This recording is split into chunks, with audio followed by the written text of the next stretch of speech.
আসসালামু আলাইকুম। Fintech BPO সার্ভিসের পক্ষ থেকে সবাইকে স্বাগত জানাই। আমি নিজামুদ্দিন। আজকে আমরা মূলত কথা বলবো ক্লাউড অ্যাকাউন্টিং আউটসোর্সিং নিয়ে। অ্যাকাউন্টিং আউটসোর্সিং এর সুযোগ সুবিধাগুলো কি আছে এবং এটা কিভাবে এক্সপ্লোর করা যায়, মূলত এই বিষয়গুলো নিয়ে আমরা কথা বলবো।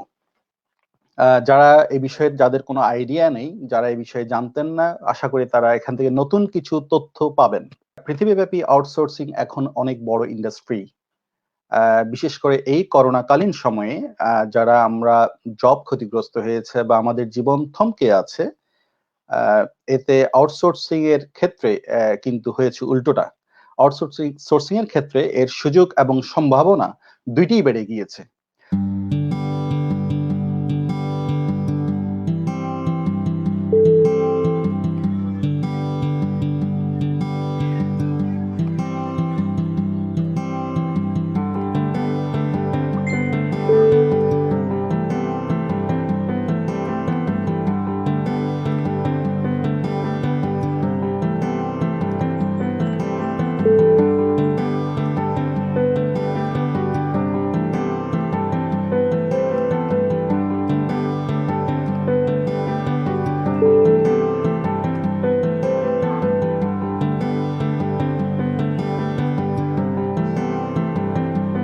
আমি যদি প্রথমেই একটু বলে নেই যে ক্লাউড অ্যাকাউন্টিংটা কি জিনিস। ক্লাউড অ্যাকাউন্টিং আসলে পৃথিবীতে নতুন কোনো ধারণা না, একেবারে যে এটি কমপ্লিটলি নতুন একটা বিষয় এমন না। এটি আসলে আগে যে অ্যাকাউন্টিং আমরা করেছি সে সেম অ্যাকাউন্টিং, জাস্ট এটা ডিফারেন্ট সফটওয়্যার ইউজ করা হয়, যে সফটওয়্যারটি একটা ক্লাউডে থাকে। মূলত এটি ইউজাররা যখন ইচ্ছে যে কোনো সময় মোবাইল এবং আদার ডিভাইস থেকে যাতে ইনস্ট্যান্টলি অ্যাক্সেস করতে পারে, এটি তারই একটি ব্যবস্থা মাত্র, আর কিছু না।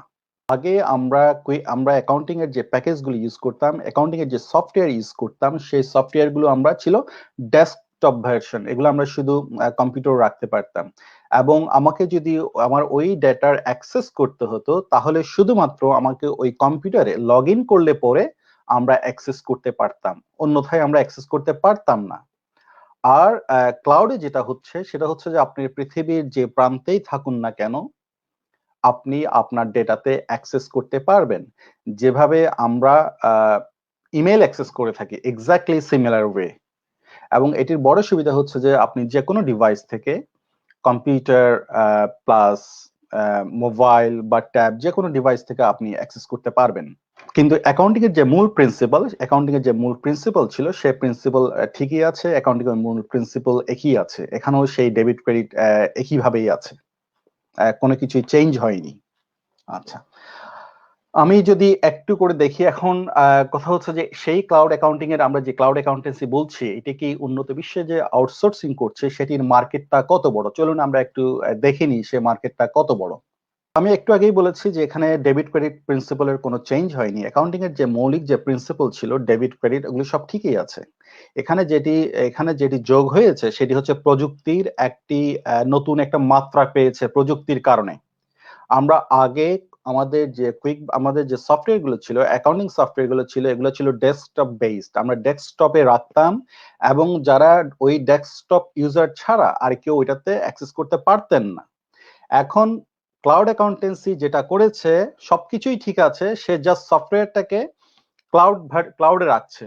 হ্যাঁ, যেখান থেকে আপনি যে কোনো সময় আপনার ডাটাতে আপনি অ্যাক্সেস করতে পারবেন, সেটি মোবাইল ডিভাইস হোক, সেটি কম্পিউটার হোক, বা সেটি আদার ট্যাব বা যে কোনো গ্যাজেট হোক।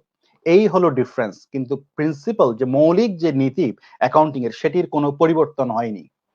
বিশ্বে এখন বহুল ব্যবহৃত কিছু সফটওয়্যার আছে, সেগুলো হচ্ছে কুইকবুক, জারো, ওয়েব, আপনারা এখানে দেখতে পাচ্ছেন।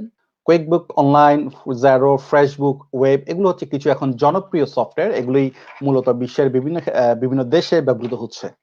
আপনাদের অনেকের মনে হয়তো এই প্রশ্ন আছে বা থাকতে পারে যে আমি যদি অ্যাকাউন্টিং ফ্রিল্যান্সিং করি, এটি এটি কতদিন টেকসই, বা এটাতে আসলে এটিকে ক্যারিয়ার হিসেবে নেওয়া যাবে কিনা, বা এটি কত বড়, এটার সুযোগটা কত বড়। আসলে যদি আমি এটির সুযোগ নিয়ে কথা বলতে চাই, আমি খুব সহজ করে যদি এটিকে বলি, আমাকে বলতে হবে স্কাই ইজ ইউর লিমিট। এটি এতটাই সম্ভাবনাময়, এতটাই বিশাল সুযোগ এখানে রয়ে গেছে আমাদের বাংলাদেশি শিক্ষিত তরুণ তরুণীদের জন্য।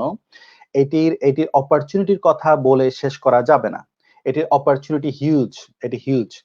আমরা যদি গ্লোবাল অ্যাকাউন্টিং মার্কেট সাইজের দিকে খেয়াল করি, আমরা এখানে দেখতে পাচ্ছেন এটির total market size 424.18 billion.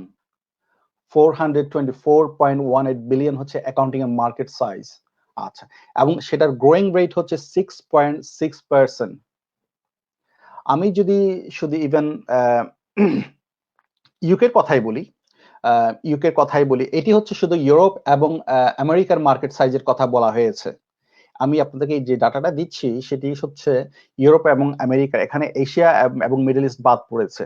Asia এবং মিডল ইস্টের গ্রোয়িং মার্কেট যেটা গ্রোথ সেটাও বেশ বড়, সেটাকে ইগনোর করার কোনো সুযোগ নেই। মনজুর আলম ভাই, আমি মার্কেট সাইজ যেটি আপনি আপনাকে বলেছি সেটি আমি ক্যালকুলেট করিনি, সেটি মূলত যারা গ্লোবাল রিসার্চ পেপার যারা বের করেন, আমি রিসার্চ পেপার থেকে এই ফিগারটা নিয়েছি। আপনি যদি গুগলে সার্চ দেন অথবা ICAW এর বিভিন্ন রিপোর্ট গুলা দেখেন, আপনি এই ইনফরমেশন, সেম ইনফরমেশন আপনিও পাবেন।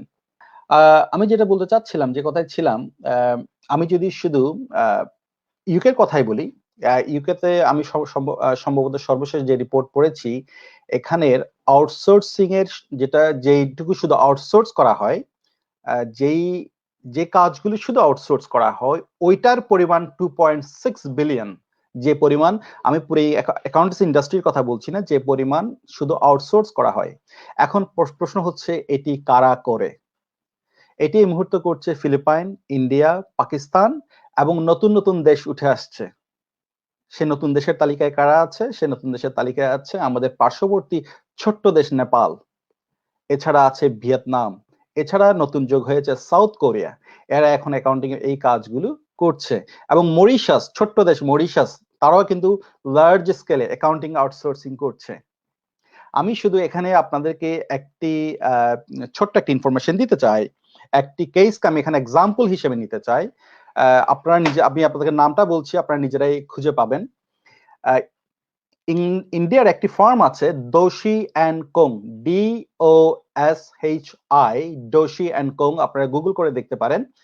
এই ফার্মটি, এটি একটি ছোট কোম্পানি, ছোট আউটসোর্সিং কোম্পানি, ইউকে বেসড।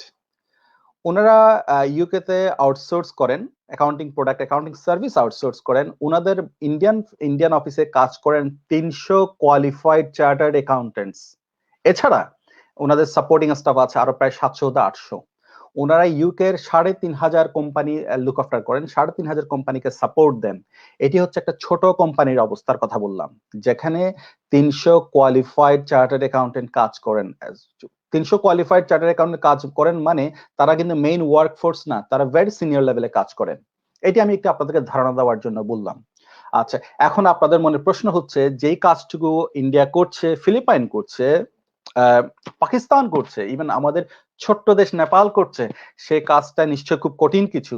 মোটেও সেটা কঠিন কিছু নয়। আচ্ছা, আপনারা আমার স্ক্রিনের ডান পাশে দেখতে পাচ্ছেন কি ধরনের কাজ হয় তার একটি লিস্ট আপনারা দেখতে পাচ্ছেন, যেটি আমরা যে আউটসোর্সিং কথা বললাম, যেটা ইন্ডিয়া, পাকিস্তান এবং Philippine, Nepal, South Korea, Vietnam করছে, সেই কি ধরনের কাজ করে থাকে। এবং আমরা জাস্ট এই লিস্টটা আমি দিচ্ছি, তাহলে আমরা কম্পেয়ার করতে পারবো আমাদের বাংলাদেশের যে জনশক্তি, বাংলাদেশের যে শিক্ষিত তরুণ তরুণী আছে, তাদের পক্ষে এই কাজ করা সম্ভব কিনা। আচ্ছা, মেইনটেইনিং ট্রানজাকশন রেকর্ডস, যেটি আমরা আমাদের যারা অ্যাকাউন্টিং পড়ছি যারা জানেন যে লেজার গুলোতে যে ট্রানজাকশন রেকর্ড করা, সেটা producing financial reports, performing reconciliation, online bookkeeping and cloud accounting, maintaining day books, maintaining petty cash books, keeping journals, maintaining ledgers, chasing debt and credit control, calculating quarterly VAT return। এইগুলো হচ্ছে মানে মোট কাজের একটা বড় portion. Of course এগুলো একমাত্র কাজ না, এর বাইরে ট্যাক্সেশন করে, এর বাইরে আপনার ফাইন্যান্সিয়াল ডিফারেন্ট রেঞ্জের প্রোডাক্টও আছে, বাট বড় আকারের একটি রেঞ্জ হচ্ছে এই লিস্টটা। এবং আপনি যদি একটু খেয়াল করে দেখবেন, এগুলা অ্যাকাউন্টিং এর বা বুককিপিং এর ভেরি বেসিক কাজ, যেটি আমাদের দেশের যে কোনো শিক্ষিত যার অ্যাকাউন্টেন্সি ব্যাকগ্রাউন্ড আছে তার পক্ষে এটি করা সম্ভব। যারা বাংলাদেশের লোকাল ফার্মিং গুলোতে কাজ করছেন, আপনারা নিশ্চয়ই এই ধরনের কাজগুলোর সাথে খুবই পরিচিত। এখানে একটা মজার বিষয় হচ্ছে যে ফ্রিল্যান্সারদের যেটি দুইটি জনপ্রিয় মার্কেট প্লেস আছে, একটি হচ্ছে আপওয়ার্ক এবং একটি হচ্ছে ফাইবার। আপওয়ার্ক প্রতি 3 মাস অন্তর একটি লিস্ট বের করে তাদের যে সবচাইতে হাইলি ডিমান্ডিং 100টি প্রোডাক্টের 100টি সার্ভিস একটা লিস্ট বের করে, যেটি খুব বেশি জনপ্রিয়। 100টি লিস্টের মধ্যে ব্যাংক রিকনসিলিয়েশন থাকে 10 বা 11 নাম্বারের মধ্যে। প্রথম হয় কখনো 10, কখনো 11, কখনো 12, অর্থাৎ প্রথম 10-12টির মধ্যেই আপনার এই ব্যাংক রিকনসিলিয়েশন কাজটি থাকে। সো ব্যাংক রিকনসিলিয়েশন, আমার যে আন্ডারস্ট্যান্ডিং, ব্যাংক রিকনসিলিয়েশন আমাদের দেশের যে কোনো অ্যাকাউন্টেন্সি ব্যাকগ্রাউন্ড, যিনি গ্রাজুয়েশন করেছেন বা পোস্ট গ্রাজুয়েশন করেছেন বা কিছু কাজের অভিজ্ঞতা আছে, এটি 2-3 সপ্তাহ ট্রেনিং নিলে কিন্তু এই মেকানিজম বোঝা সম্ভব, এটি জানা সম্ভব। এটি এমন আহামরি কঠিন কিছু নয়। এটি সবচাইতে বহুল মানে ডিমান্ডিং একটা কাজ, খুব বেশি চাওয়া হয়, খুব বেশি বায়াররা রিকোয়েস্ট করে। তার সাথে আছে পেপ্যাল। পেপ্যাল কিভাবে ডিল করা হয়? পেপ্যাল একটি এখন উন্নত বিশ্বের ট্রানজাকশনের ক্ষেত্রে একটি অন্যতম অনুষঙ্গ। এছাড়া ট্রান্সফার ওয়াইজ আছে, মাল্টি কারেন্সি আছে। হ্যাঁ, আমি একটি সার্ভিসের কথা বললাম। কুইক বুককিপিং, এরকম আরো শত শত সার্ভিস আছে যেগুলো খুবই জনপ্রিয়। আমি এটির কথা কেন বললাম? এটি কম্পারেটিভলি ইজি এবং এটির কাজও বেশি, এই জন্য আমি এটির কথা বলেছি, আর কিছু না, আর কোনো কারণ নেই।